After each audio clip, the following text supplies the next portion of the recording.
These young men are keros. It's a term to describe unmarried Oromo men. They have become a key political force in Ethiopia because it's men like them who were at the forefront of protests that helped change the country's leadership.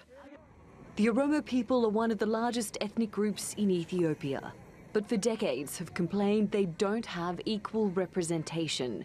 And demonstrations over their land have been at the centre of their struggle to claim their rights.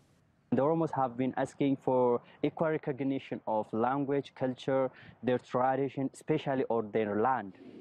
Now they are holding out hope. The new Prime Minister, Abiy Ahmed, is himself Oromo.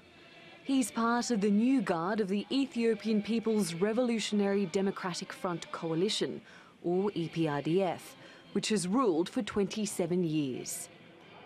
He's promising open and democratic elections by 2020.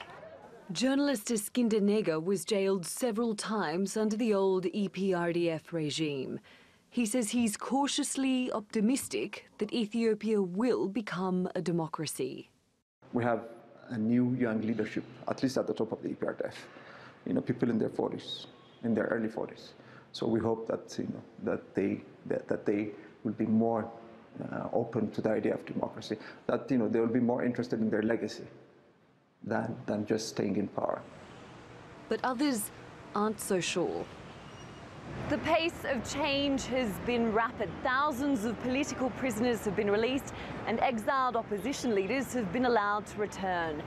But there are many who fear if the brakes are applied to reforms, the country could slip back into turmoil.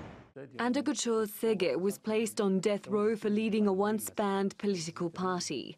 He was pardoned earlier this year. There is really a likelihood that if we don't solve our problems, political and other problems, this country, this ancient country with long history, could simply crack up, and it would be impossible to control it once that has happened. 6 months into his leadership, a lot has changed under Abiy. The question now is, can Ethiopia use that momentum towards democracy? Natalie Pohonen, TRT World, Addis Ababa.